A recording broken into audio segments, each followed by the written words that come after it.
solar being, solar consciousness, we're going to talk about the sun today. And if we speak about the sun, we speak about lions as well. This is artwork actually from a lady called Veronica Coetzer.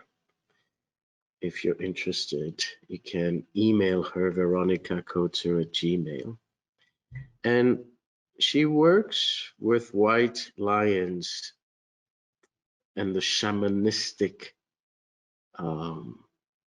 culture around the lions in Africa. So she's doing a lot of artwork around that. And this is basically what I would like to explore today, because we often look at our signs just, as places in our charts, whether it's the lion, whether it's the goat, or whatever other animal or symbol there is. And it's nice and important to explore the deeper cultural context as well as the mythologies behind those symbols. And what's more powerful than the sun? It's really the center of everything, captures our attention, but is a central force of life, really. So I hope this inspires you. This is, of course, knowledge that, as I always say, do your own research, take it or leave it. Don't take it as something absolute. It's just my way of planting a seed and opening a gate for you to keep exploring. And if we look at lions in cultures, they've been always very present. The lion is a powerful animal, whether it's India and goddess Durga, whether it's Egypt and Sekhmet, or Judaic, Hebrew mythology and history, and even Greece and Apollo, the sun god born in the island of Delos with his sister Artemis. And that island has 12, no less and no more, 12 white lions guarding the temples there.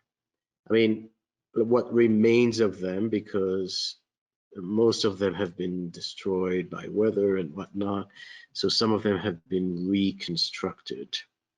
But we see that lions have really captivated and fascinated humanity in so many ways. And it's, if you see a lion, even if you see just an image of a lion, you can understand that this is, you cannot ignore it. It's such a powerful presence. So it's not a coincidence that so many cultures use the lion as a symbol of power, as a symbol of protection, and a symbol of leadership. But if we look at Durga and we look at Sekhmet, we also see destruction and something that's very uncompromising and very, almost, I would say, scary. People were afraid of Sekhmet because she, she would not be forgiving. If she needed to do what she needed to do, it would be scorched earth policy. So we personally are very concerned because astrology is very sun-centered.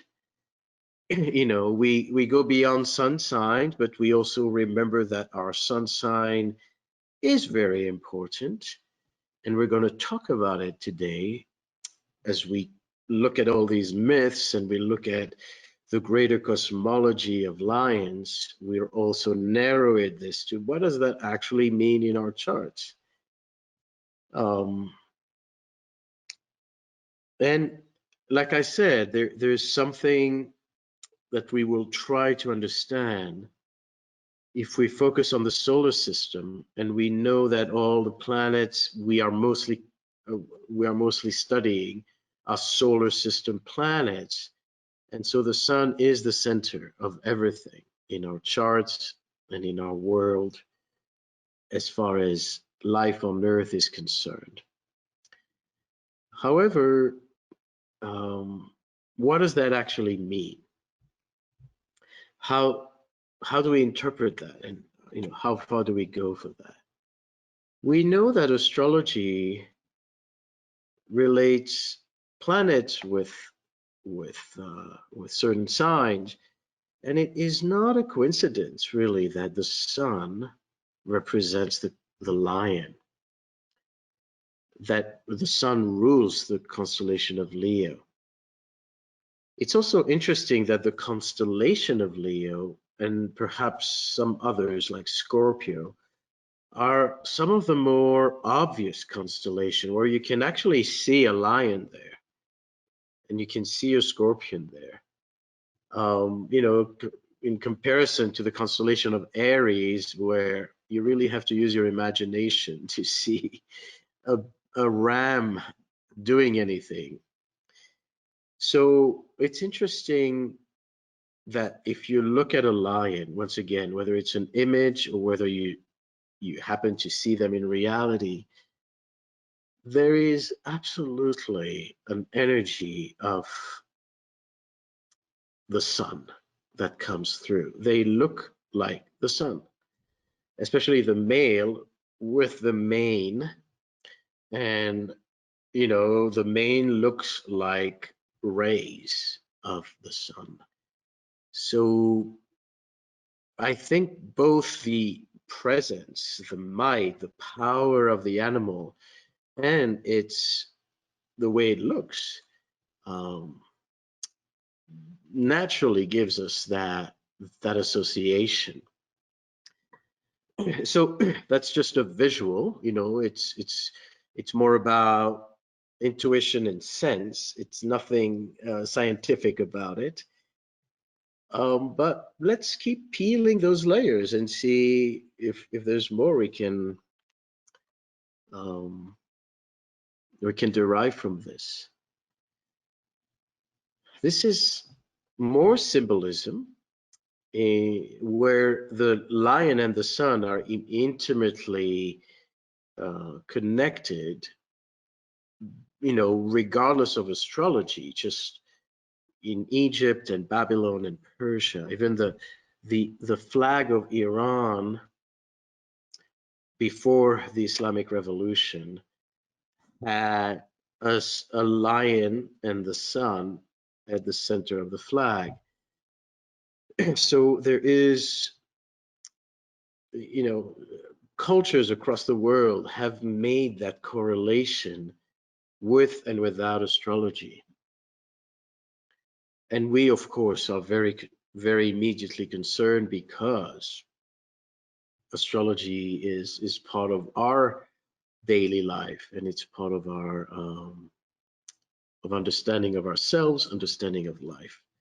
So what is this lion about? And what is the power of the sun?